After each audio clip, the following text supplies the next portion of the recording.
বহুত বেয়া লাগছে দেই, ইমান পানী। আচৰিত আচৰিত বেয়া লাগিছে। মানুহবিলাকৰ কেনেকুৱা পৰিস্থিতি হৈছে সেই মানুহখিনিয়ে বুজি পায়, যিখিনি মানুহৰ ঘৰত পানী উঠিছে। সেই ভুক্তভোগীসকলে গম পোৱা যায়। উপায় নাই আৰু। বানপানীহে বানপানী।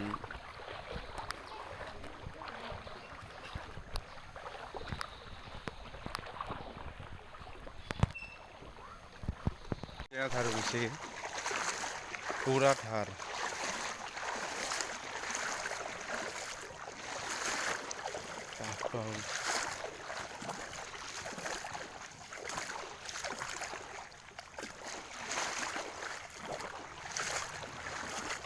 ভাই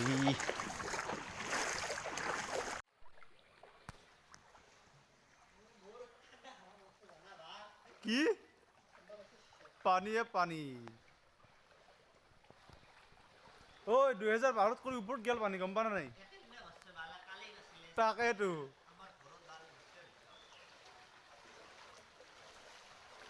আমাৰ গাঁৱৰ পৰিৱেশ, বৰষুণ এনেকৈ যদি বৰষুণ হৈ থাকে পানী বাঢ়ি থাকিব হে।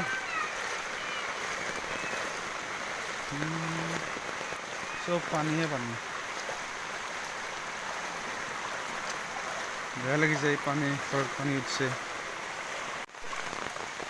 এনেকৈ যদি বৰষুণ আহি থাকে পানী আৰু বাঢ়িব পানী। মানুহবিলাক কি কৰিব এই বৰষুণ পানীত, চালা।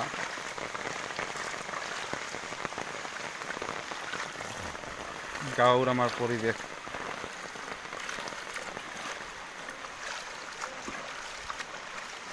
ইয়াতে অলপ পানী কম।